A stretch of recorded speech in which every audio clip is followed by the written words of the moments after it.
subscribe now and press the bell icon. Never miss an update.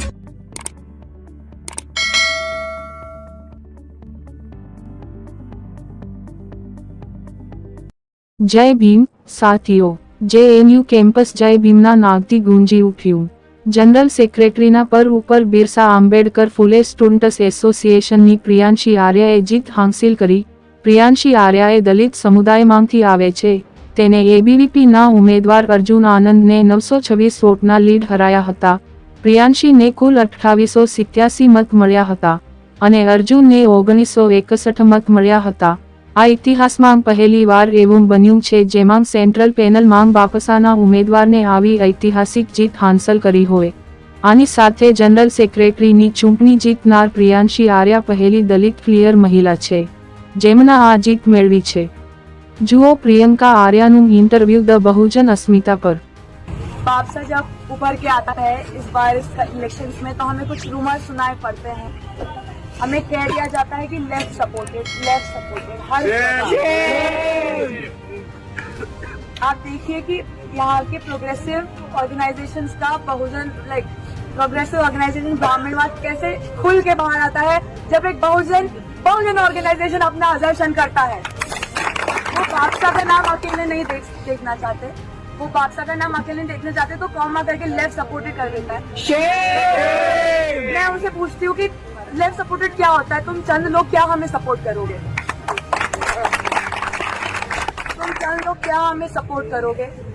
तुम लोग मुझे आज सपोर्ट जेएनयू की जनता ने करा है, ये लेफ्ट के प्यादों ने नहीं करा है.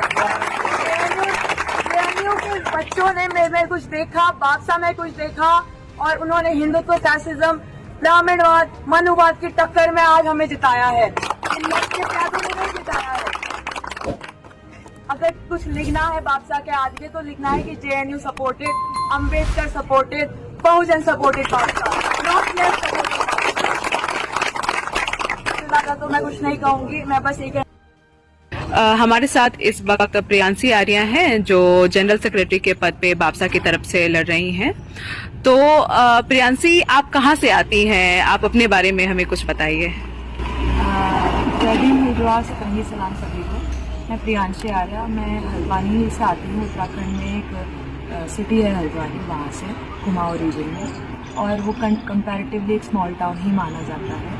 दिल्ली के मुकाबले तो काफ़ी सोच में भी पिछड़ा है और डेवलपमेंट में भी. तो वहाँ से दिल्ली तक आने का मेरा काफ़ी लॉन्ग जर्नी रहा था. मैं घर में पहली बेटी मुझे बाहर आई है और उसके लिए सबसे बड़ी बेटी भी है मैं अपने मम्मी पापा की. तो उसके लिए मुझे काफ़ी स्ट्रगल करना पड़ा था. घर वालों में घर में लड़ाई करनी पड़ी थी, घर के बाहर रिश्तेदारों से लड़ाई करनी पड़ी थी. और दिल्ली आके मेरा जो असर्शन, मेरे आइडेंटिटी का मतलब मेरी एक खोज थी खुद के लिए कि घर से बाहर जाके एक नए शहर में अपनी खुद की आइडेंटिटी बनाना, खुद को पहचानना. जब मैं दिल्ली आई तभी मेरे को लगता है कि मैं अपने आप को एकदम सत्य के साथ अपनी ज़िंदगी जी पाई हूँ. बहुत मुश्किलें भी आई हैं, ऐसा नहीं कि Delhi is a bed of roses. काफ़ी कास्टिज्म यहाँ पे भी झेला. इवन मैं DU में थी, यूनिवर्सिटी ऑफ दिल्ली में, तो वहाँ का सर्कल भी बहुत एलिटिस्ट सर्कल और कास्टिस्ट सर्कल रहता है. But beyond all those odds, when I came to JNU I found BAPSA and here I have found a community and a safe place for asserting my identity. मैं अपने आप को एक clear person की तरह identify करती हूँ. और मेरा मानना है कि अब ऐसा हम बहुत कम रिप्रेजेंटेशन देखते हैं कि कोई दलित पर्सन, कोई दलित क्वेयर पर्सन आगे आपके सर उठा के अपनी बात रख पा रहा है. तो मेरे लिए पर्सनली बहुत बड़ी जीत है, अपनी कम्युनिटी के लिए बहुत बड़ी जीत है कि अब मैं JNUSU में जनरल सेक्रेटरी के पद के लिए लड़ रही हूँ. बिल्कुल. तो आप अपने स्पेस को कैसे क्लेम करती हैं जबकि हमारा सोसाइटी बिल्कुल आज भी वैसा ही है, जाति को लेकर के, अपने स्पेस को लेकर के और आइडेंटिटी को लेकर के भी आज भी वही चीजें हैं. तो आप कैसे क्लेम करती हैं अपने स्पेस को? तो बापसा एक नारा लगाता है, हम अम्बेडकरवादी हैं, संघर्ष हमारी फितरत है. बिल्कुल. तो अगर हम संघर्ष नहीं करेंगे तो आई डोंट थिंक हमारा एग्जिस्टेंस हो पाएगा. हमारा एग्जिस्टेंस ही हमारा रेजिस्टेंस है. हर मोमेंट पे हमें एक अपने खुद के आइडेंटिटी आज़ाद करने के लिए, खुद एक नॉर्मल लाइफ जीने के लिए, एग्जिस्टेंस के लिए संघर्ष करना पड़ता है. चाहे वो डेली रोज़मर्रा की ज़िंदगी हो, फ्लैट ढूंढने जाना हो, कहीं रहने जाना हो, वो आपकी कास्ट पूछते हैं। या फिर इवन इन आपके निजी मामलों में, दोस्त बनाने में, वो लोगों के अंदर ऐसा हेटेरोनॉर्मेटिविटी भरा हुआ है कि वो शायद जो क्वेयर पीपल है उनका मजाक उड़ाते हैं, उनको एक एलियन देखते हैं, नॉर्मल नहीं देखते।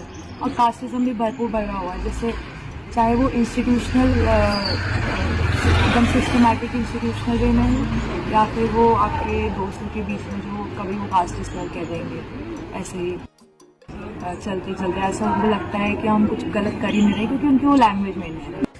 तो हर एक दिन टोकना पड़ता है लोगों को।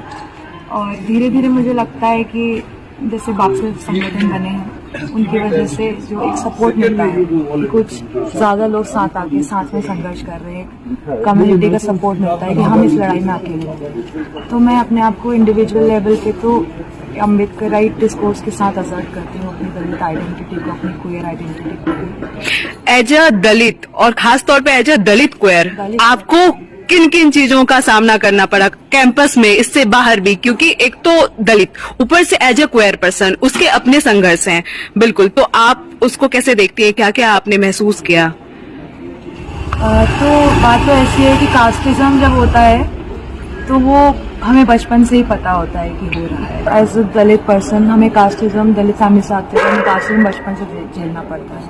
हम लोगों के घर जाते हैं, अपने दोस्तों के, अपने क्लासमेट्स हैं, उनके साथ उनके घर जाते तो उनके घर वाले हमसे पूछते हैं कि बेटा नाम बताओ, पूरा नाम बताओ। जब हम कभी कहीं जाते हैं तो शायद हमें दूसरे बर्तनों में खाना दिया जाता है, या फिर हमारे क्लासमेट्स ही कभी वो घर से नया सीख के आए होते हैं कि अरे हम ब्राह्मण हैं तो तुम नीची कास्ट के हो, मजाक नहीं बताते कि अरे तुम तो लोअर कास्ट के हो। तो चाहे उनके लिए वो मजाक है, पर हमारे लिए वो इंफीरियोरिटी कॉम्प्लेक्स डेवलप कर देता है। बिल्कुल, बहुत बड़ी चीज है हमारे लिए। तो as a Dalit queer person, जो क्वेयर आइडेंटिटी मेरी है, वो तो मुझे ऐसा है कि अभी घर पे भी कोई नहीं समझता इस बात को, तो मेरी हिम्मत भी नहीं है अभी कुछ कहीं घर पे ऐसे बताने की। बहुत संघर्ष करना पड़ा मुझे समझने के लिए भी, क्योंकि कहीं मेरी एक आइडेंटिटी एक्सेप्ट हुई तो दूसरी आइडेंटिटी एक्सेप्ट हुई। जैसे मैं डीयू में गई तो डीयू जो भी है विमेंस कॉलेज में थी मैं, तो वहाँ पे they are very pro LGBT थी, बट उनके अंदर कास्टिज्म बहुत बड़ा। मुझे लगा नहीं कि मैं ट्रूली कभी रिप्रेजेंटेटिव। जैसे मैं हॉस्टल में गई पहली बार, नए दोस्त बनाने के लिए सब एक साथ बैठे, तो उन्होंने सबसे पहली बात शुरू करी तो रिजर्वेशन बैचिंग शुरू करी।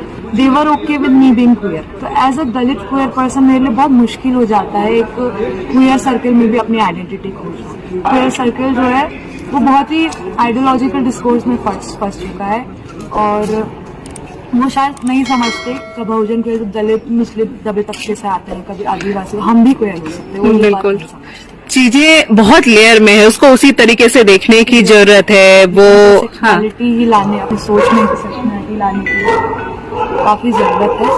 तो मेरा स्ट्रगल तो यही रहा है कि कभी ऐसा स्पेस नहीं मिल पाया जहाँ मेरी एक आइडेंटिटी एक्सेप्ट हुई तो दूसरी भी एक्सेप्ट हुई।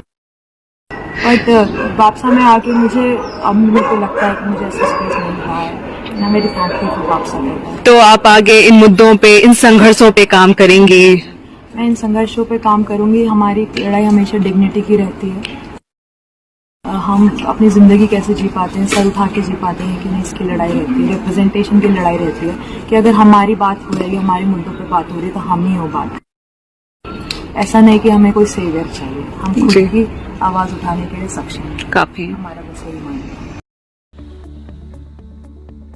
Subscribe now and press the bell icon. Never miss an update.